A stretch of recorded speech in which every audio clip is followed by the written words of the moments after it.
Filipenses capítulo 2, versículos del 5 al 11. La palabra de Dios dice así: haya pues en ustedes esta actitud que hubo también en Cristo Jesús, el cual, aunque existía en forma de Dios, no consideró el ser igual a Dios como algo a que aferrarse, sino que se despojó a sí mismo, tomando forma de siervo, haciéndose semejante a los hombres, y hallándose en forma de hombre, se humilló él mismo, haciéndose obediente hasta la muerte y muerte de cruz. Por lo cual Dios también lo exaltó hasta lo sumo y le confirió el nombre que es sobre todo nombre, para que toda rodilla se doble de los que están en el cielo y en la tierra y debajo de la tierra, y toda lengua confiese que Jesucristo es Señor, para gloria de Dios Padre. Inclinemos nuestros rostros. Señor, en esta hora venimos delante de ti, Padre, pidiéndote que sea tu Espíritu Santo quien hable a través de este tu siervo. Mi Dios, tú conoces el corazón imperfecto, Señor, de mis limitaciones, Padre, del habla, de la inteligencia, mi Dios. Así que sea tu Espíritu Santo quien guíe mis labios en todo momento, que sea tu Espíritu Santo quien cautive el corazón, como también los pensamientos de cada una de las personas que hoy están aquí presentes. Y que mi Dios, que al igual que lo que acabamos hoy de cantar, e incluso ahorita de leer, que seamos de aquellas personas que cuando tu Hijo Jesucristo venga por segunda vez, nuestras rodillas puedan doblarse en agradecimiento y gozo, porque nuestro Rey y Salvador ha venido por su iglesia. Mi Dios, en tus manos está este momento. En el nombre de Jesús oramos. Amén, Señor, y amén. Pueden tomar sus asientos.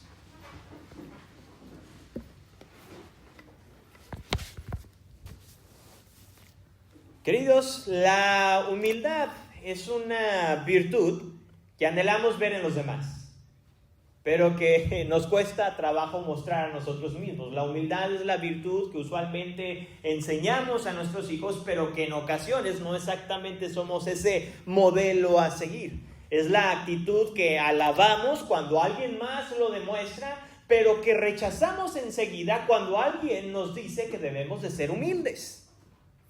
La actitud, queridos, ha sido secuestrada por la doble moral del mundo. Porque en el mundo se enseña y se predica, pero son pocos los que la practican. Y seamos sinceros, ser humilde en un mundo donde el más fuerte, el más inteligente, el más habilidoso, el que tiene más dinero o más poder, es difícil ser humilde. Y cuando vemos esta realidad en nuestra vida, en nuestro trabajo, con las personas con las que nos rodeamos, es entonces donde quizás nos llegamos a cuestionar y a preguntarnos a nosotros mismos si realmente vale la pena ser humilde. Y caemos en este juego de exigirle a las personas ser humildes, pero nos negamos a ser humildes también. Sin embargo, iglesia, hubo un hombre que decidió mostrar durante toda su vida de manera constante humildad. Y la grandeza de este varón radica en lo que estuvo dispuesto a renunciar voluntariamente. Porque no se trata de cualquier hombre, sino de aquel que era Dios mismo y que estuvo dispuesto a ser semejante como tú y como yo, un humano. Y hablo de Jesús. Y es aquí donde el apóstol Pablo en los siguientes versículos nos demostrará a través de 4 enseñanzas el por qué tú y yo debemos de imitar la humildad de nuestro Señor. Y la primera enseñanza que podemos resaltar de estos versículos es de que la verdadera humildad es más que una emoción. La humildad es más que una emoción. Aquellos quienes han navegado junto con un servidor en la carta de los Filipenses, hemos descubierto que esta iglesia que se encontraba en la ciudad de Filipos no tenía problemas de problemas doctrinales, de enseñanza, ni tampoco carecía de un buen líder, no tenía falta de buenos líderes, ni mucho menos escuchaba de alguna inmoralidad sexual dentro de la iglesia. Lo que pasaba en la iglesia de Filipos es de que enfrentaban el desafío de la unidad. Es por eso que vemos que el apóstol Pablo en los versículos del 5 al 8, si lograste captar, refuerza la idea que la unidad en la iglesia se conserva cuando tú y yo imitamos la humildad de Cristo. Pero antes de proseguir en esta enseñanza o en este mensaje, es necesario que aclaremos lo que significa la palabra humildad, porque quizás podamos tener un concepto muy diferente a lo que la Biblia o la Escritura lo presenta. Así que empecemos con lo más sencillo, lo que no es humildad. La actitud o la virtud de humildad no es un estado económico donde las personas son pobres, ni tampoco es una persona que tiene un bajo autoestima. Eso no es humildad. La Escritura presenta la humildad, sobre todo en la carta de Filipenses, como una actitud voluntaria de renunciar a los privilegios personales para obedecer a Dios. Y esto se manifiesta cuando tú y yo servimos a los demás, no de mala manera, sino gozosamente a las otras personas sin esperar nada a cambio. Eso es lo que nos presenta la carta de Filipenses como humildad. Y una vez que hemos entendido esta definición, comprendemos que esta actitud definitivamente no se puede basar en emociones o en sentimientos, pues si somos sinceros, estos son pasajeros, vienen y van dependiendo de las circunstancias en las que nos rodean. Amados, la humildad que Pablo nos demanda a imitar en Cristo es una humildad que se mantiene constante, sin importar en la situación en la que tú y yo nos encontremos, aún por más difícil que sea. Por eso el escritor Pablo en el versículo 5 dice lo siguiente, lo puedes ver en tu Biblia o escucharme, dice así, versículo 5, haya pues en ustedes esta actitud que hubo también en Cristo Jesús. La vida del Salvador, querido, se caracterizó por la generosidad, el servicio, la entrega y el sacrificio. Cada una de estas virtudes que acabo de mencionar siempre se vio envuelta o rodeada por la humildad. En ningún momento Jesús buscó el autoproclamarse o buscó el reconocimiento de las personas. Todo lo que Jesús hacía en su vida tenía un propósito y era glorificar el nombre de su Padre. Esta misma enseñanza la vemos repetida cuando el apóstol Pablo le recordó a la iglesia de Corintios que todo lo que hagamos lo debemos de hacer para la gloria de Dios. Iglesia, la razón principal por la cual el apóstol Pablo puso a Jesús como el mayor ejemplo de humildad, escúchame bien, no es para que tú y yo tratemos nuestro máximo esfuerzo o arreglemos ciertas áreas en nuestra vida para ser más humildes. Al contrario, querido, la humildad bíblica empieza con el reconocimiento de nuestra incapacidad. De que no podemos imitar la humildad de Cristo como Él lo hizo continuamente. Es aquí donde el corazón humilde busca la ayuda de Dios. Alguien dijo que cuando una persona dice que es humilde, usualmente no es humilde. Si esa es una virtud que resalta de esa persona, es porque no lo es. Y esta es la realidad de muchos de nosotros. ¿Somos humildes? Sí, tal vez. Pero si analizáramos nuestra vida constantemente y a detalle, muchos de nosotros tendríamos que reconocer que no en todo momento esa virtud sobresale en nuestra vida. Y es aquí donde necesitamos de la gracia de Dios para perdonar al esposo o a la esposa que nos hiere con comentarios hirientes. Porque no solamente ocurre una sola vez cuando estás casado durante un cierto periodo, sino que ocurre varias veces. Es aquí donde necesitamos la ayuda de Dios para ayudar a aquel compañero de trabajo que es mal agradecido. Es donde necesitamos la humildad de Cristo para orar por aquel familiar que nos ha hecho mal. Necesitamos la humildad de Cristo para amar a aquellos que no lo merecen.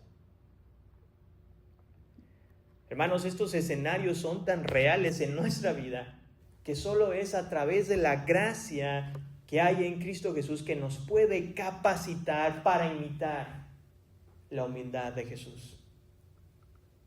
Por eso la humildad no es una emoción, sino una actitud continua, un estilo de vida que solo podemos llevar tú y yo cuando rendimos nuestra vida al Salvador. Una vez que Pablo ha demostrado la importancia de imitar esta actitud de Cristo, ahora continuará con esta segunda enseñanza, que la verdadera humildad se manifiesta en el servicio. Los siguientes versículos 6 y 7 están cargados de verdades teológicas que no podemos dejar pasar desapercibido o simplemente tocar por encima. Versículo 6 dice así: el cual, aunque existía en forma de Dios, no consideró el ser igual a Dios como algo a que aferrarse. El apóstol Pablo está hablando aquí de la preexistencia de la segunda persona de la Trinidad, en otras palabras, de Jesús o de Dios Hijo. Cuando hablamos de la doctrina de la Trinidad, tenemos que ser sinceros y sobre todo si has crecido en la iglesia o tienes cierto conocimiento, esta enseñanza puede ser abrumadora o incluso intimidante cuando tratas de explicárselo a alguien más. Pero querido, esta enseñanza es fundamental para el cristianismo. Y el versículo 6, Pablo en ningún momento está diciendo que Jesús llegó a ser Dios, ni mucho menos que Jesús fue creado por Dios, como algunas religiones lo dicen. Tanto Dios Padre y Dios Espíritu Santo, Dios Hijo siempre ha existido desde la eternidad. El Dios Trino, al cual tú y yo adoramos, no es tres dioses diferentes, sino un Dios que existe eternamente en tres personas distintas, Padre, Hijo y Espíritu, quienes comparten la misma naturaleza. Así que, amado, cuando alguien te diga que Jesús comenzó en Belén, están equivocados, porque Jesús siempre ha existido, pues Él es Dios mismo. El Evangelio de Juan lo dice claramente acerca de la preexistencia de Jesús, cuando se refiere a Jesús como el Verbo. Juan capítulo 1, versículos del 1 al 3 dice así la palabra del Señor: en el principio ya existía el Verbo, y el Verbo estaba con Dios, y el Verbo era Dios. Él estaba en el principio con Dios. Todas las cosas fueron hechas por medio de Él, y sin Él nada de lo que ha sido hecho fue hecho. Amados, el entender quién era Jesús o quién es Jesús simplemente engrandece más la humildad, porque no se aferró a su gloria, a su majestad, al derecho de ser alabado. Como dice el siguiente versículo ahí en Filipenses capítulo 2, versículo 7, sino que se despojó a sí mismo, tomando forma de siervo, haciéndose semejante a los hombres. La palabra despojar ha causado debates en el área académica para tratar de responder a la pregunta de qué se despojó Jesús. Malamente algunos han sugerido que Jesús dejó de ser Dios mientras que estuvo aquí en la tierra. Pero de serlo así, amados, no hubiera podido realizar ningún milagro. La multiplicación de los peces, la sanación de cientos de diferentes enfermos y sobre todo el milagro de la resurrección. Jesús en ningún momento dejó de ser Dios. Y esto deja de alguna u otra manera inconcluso la pregunta entonces de qué se despojó Jesús. Bueno, se despojó de sus privilegios divinos para venir a esta tierra a salvar a los hombres pecadores como tú y como yo. El hecho de que el apóstol Pablo nos recuerde quién es Jesús y lo que dejó a un lado para venir a este mundo caído, magnifica su humildad, pues siendo el creador del universo, vino a servir a su creación, vino a morir por pecadores. Queridos, y Jesús, siendo Dios, sirvió a los demás. ¿Qué te está impidiendo a ti servir a las demás personas? Si siendo quien es Dios mismo, vino y bajó a este mundo para servir a los demás, ¿qué te está impidiendo a ti que sirvas a tu prójimo? Algunos de nosotros puede ser quizás el orgullo. ¿Qué van a pensar de mí? Para otros quizás la amargura porque decimos es que nunca me agradecen o no es suficiente lo que hacen por mí. Pero querido, ¿te has puesto a pensar que Jesús tenía la suficiente autoridad para decirle a uno de sus discípulos que él o ellos tenían que lavar los pies de los demás y de pasada los de él? Sin embargo, el Señor Jesucristo, siendo quien era, con toda su reverencia y con toda la magnificencia, Él decidió hacerlo. Se humilló a sí mismo. Porque la verdadera humildad, querido, no se viste de ropa barata ni se esconde en una personalidad introvertida. La verdadera humildad se manifiesta en el servicio desinteresado a los demás, porque eso hizo nuestro Salvador.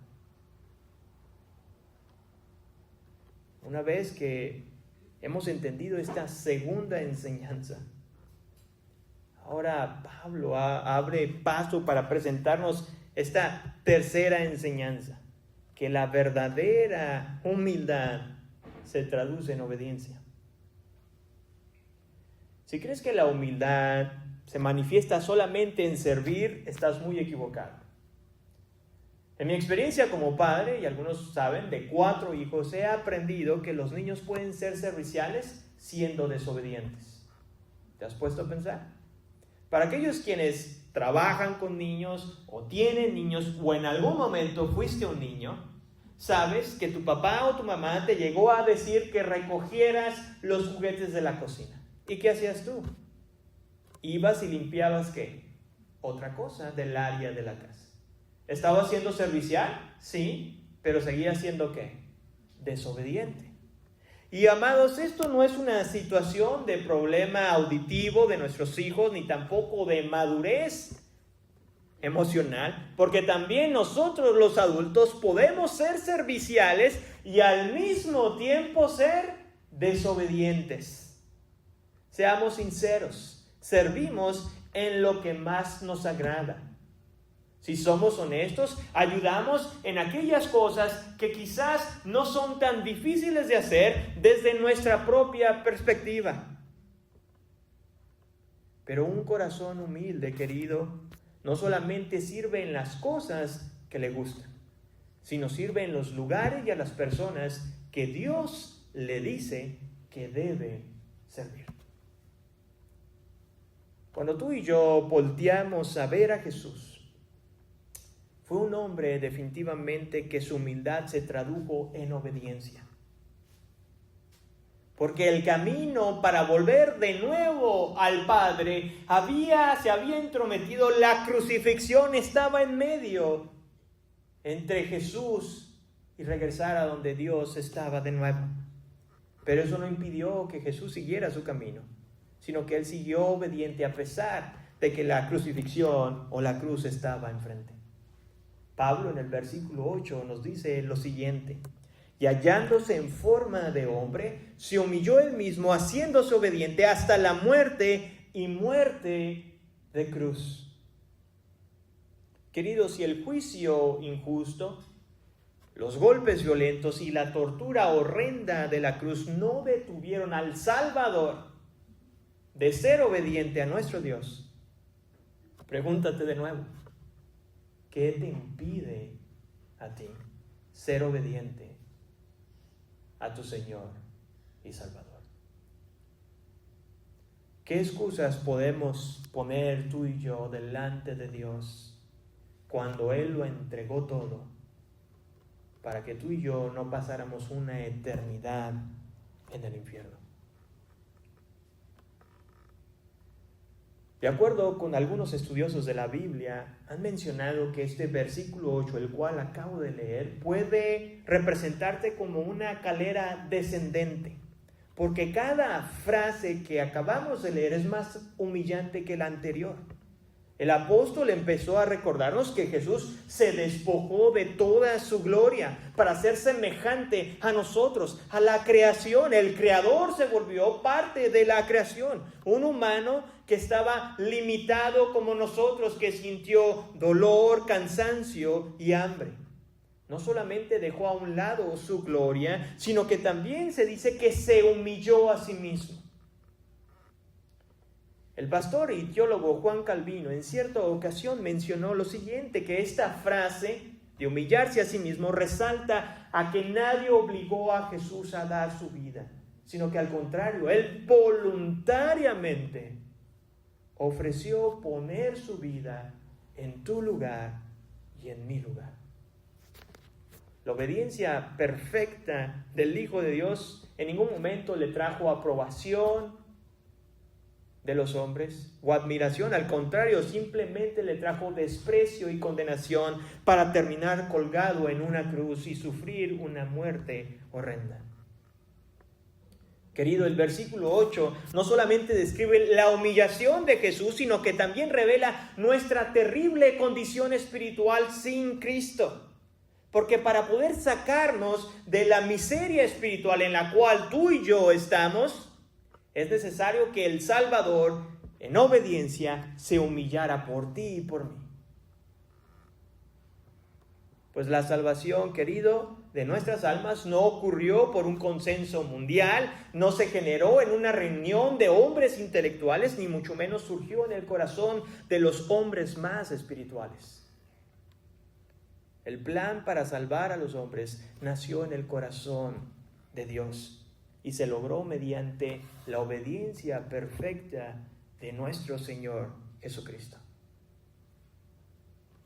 Por eso la verdadera humildad se traduce en obediencia, porque cuando vemos tú y yo el alto costo que Jesús pagó por nosotros, por nuestros pecados, lo único que nos queda ofrecer es nuestra obediencia, nuestra lealtad, no porque podamos pagar lo que Jesús hizo por nosotros, sino simplemente en agradecimiento por el rescate de nuestra alma.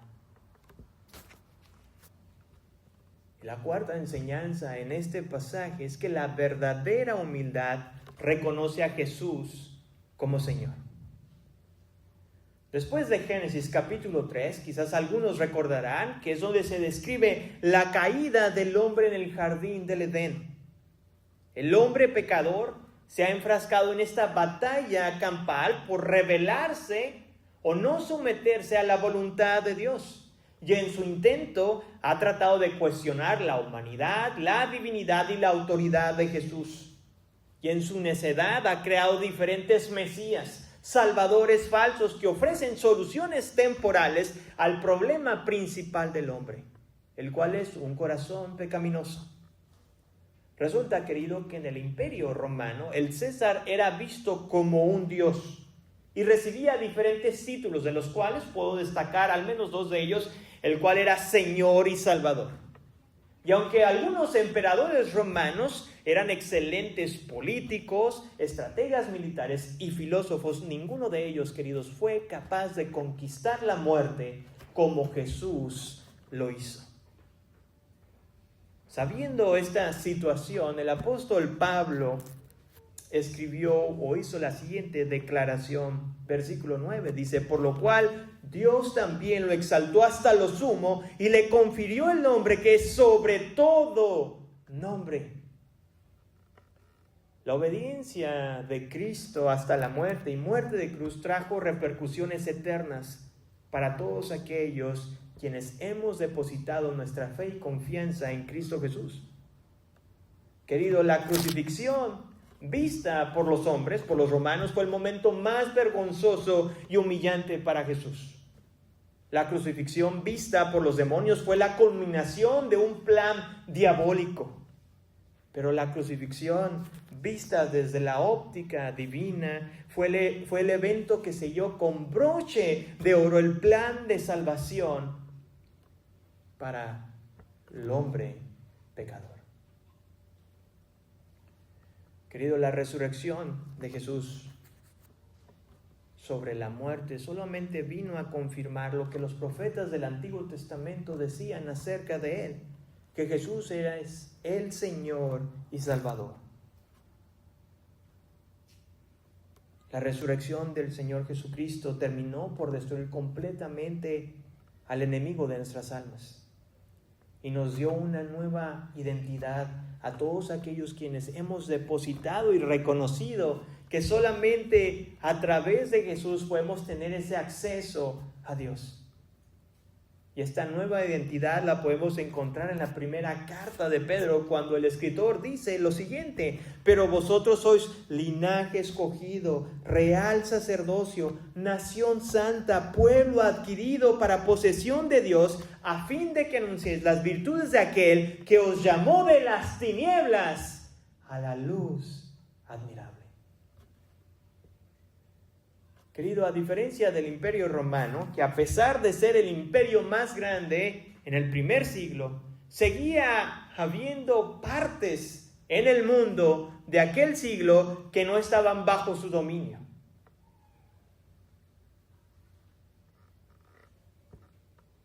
Y mientras que este emperador dominaba, su imperio era temporal y limitado. Pero el reino de nuestro Señor Jesucristo es eterno y no existe ningún rincón, escúchame bien, no solamente del mundo, sino del universo, que no se someta a su gobierno. Con esto en mente, Pablo escribe lo siguiente, versículo 10 y 11: para que el nombre de Jesús se doble toda rodilla de los que están en el cielo y en la tierra y debajo de la tierra, y toda lengua confiese que Jesucristo es Señor, para gloria de Dios Padre. Querido, esta declaración del escritor tiene un peso muy significativo porque revela que Jesús vendrá por segunda vez. No otra vez como un siervo sufriente, como un siervo humilde, sino como un rey conquistador. Y en esta escena apocalíptica de los últimos tiempos, seremos testigos de los diferentes grupos que acabamos de leer en estos versículos 10 y 11. De diferentes grupos con diferentes actitudes sobre el regreso del Señor Jesucristo. El escritor nos dijo acerca de que habrá personas en el cielo. Se refiere a los ángeles y aquellas personas que ya han partido y que depositaron su fe y confianza con el Señor. También adorarán al Rey, porque por fin verán que vendrá por su iglesia para siempre. También nos habla de aquellas personas que estarán en la tierra. Y tendremos aquellos quienes con gozo y alegría recibirán a su Rey. Pero también en esa misma tierra o en este mundo habrá otro grupo que con amargura reconocerá finalmente su derrota y la grandeza del Salvador. Y finalmente el último grupo del cual nos habla Pablo es debajo de la tierra. Y esto se refiere a Satanás y a los demonios, quienes estarán finalmente en el infierno. Y por supuesto a todos hombres y mujeres quienes murieron pero rechazaron, o murieron rechazando, mejor dicho, la gracia de nuestro Señor Jesucristo. Estos aún también reconocerán la victoria del Rey. Queridos, la verdadera humildad no pospone someterse a la voluntad del Rey. El corazón humilde se somete y obedece a aquel que ofreció su vida para salvarle. Si tú me permites concluir, quisiera terminar de esta manera. La humildad de Cristo es una virtud que tú y yo anhelamos ver en todas las personas, pero menos en nosotros cuando nuestros intereses personales se ven afectados. La humildad de Cristo es la virtud que admiras mientras que tu orgullo permanezca intacto. Pero tengamos mucho cuidado, porque va a llegar el día y llegará cuando Él venga. No como la primera vez, como un siervo humilde, sino como un rey y como un juez, donde todos, absolutamente todos nosotros, doblaremos rodillas.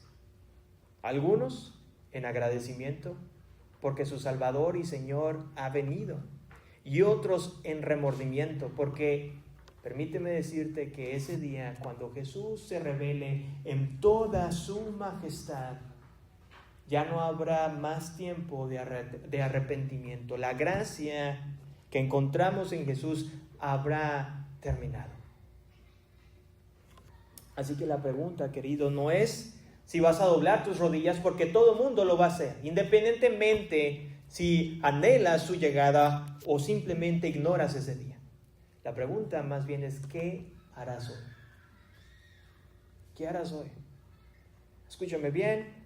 Un servidor tiene 36 años y a pesar de que algunos me consideran joven, otros no tanto, la realidad, querido, es de que el día de mañana yo no lo tengo asegurado.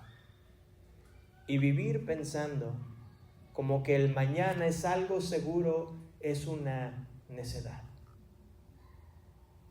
Así que si tú eres de esas personas que no sabes dónde pasarás tu eternidad si murieras el día de hoy, hoy es el día de salvación. Hoy es el día donde tú y yo podemos tener esa seguridad eterna de que Jesús vino a morir por nuestros pecados. Él es el único que puede limpiar nuestra maldad. No se trata de lo que tú puedes hacer, sino más bien de lo que Él ya hizo por ti en la cruz. Para que cuando llegue ese día, querido, el día final, con gozo, tú y yo podamos recibir a nuestro Señor y Salvador. Oremos a nuestro Dios. Señor, venimos delante de ti, buscando tu rostro, Señor, y reconociendo, Señor, que en ocasiones, Padre, no somos tan humildes como debiéramos. Que nuestra humildad, si somos sinceros, depende de las situaciones, depende con las personas con las que nos relacionemos. Es por eso que hoy venimos delante de ti para pedirte ayuda, que tu gracia y tu misericordia estés sobre nosotros, para mostrar en todo momento la humildad de Cristo. Con aquellos, Señor, quienes buscan nuestro mal, con aquellos quienes con sus palabras hirientes lastiman nuestro corazón. Señor, lo hacemos porque tú lo hiciste por nosotros, porque en el camino a la crucifixión fuiste golpeado, fuiste humillado, Señor, pero aún así te mantuviste humilde.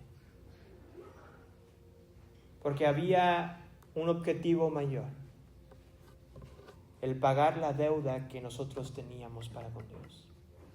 Y en esta hora yo te pido por aquellas personas que en este día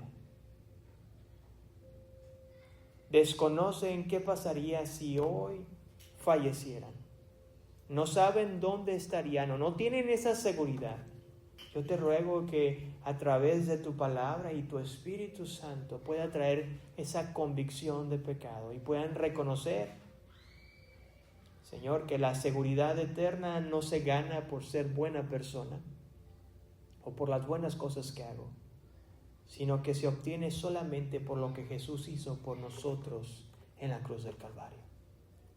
Mi Dios, que si hay alguien aquí en este día, que tú puedas traer esa seguridad, Señor, y esa tranquilidad de que cuando la muerte llegue, porque Señor, no es ser pesimista ni negativo, la muerte llegará a cada uno de nosotros, podamos tener esa seguridad de que estaremos contigo, porque Jesús pagó nuestra deuda. En el nombre de Jesús, Señor, oramos. Amén, Señor.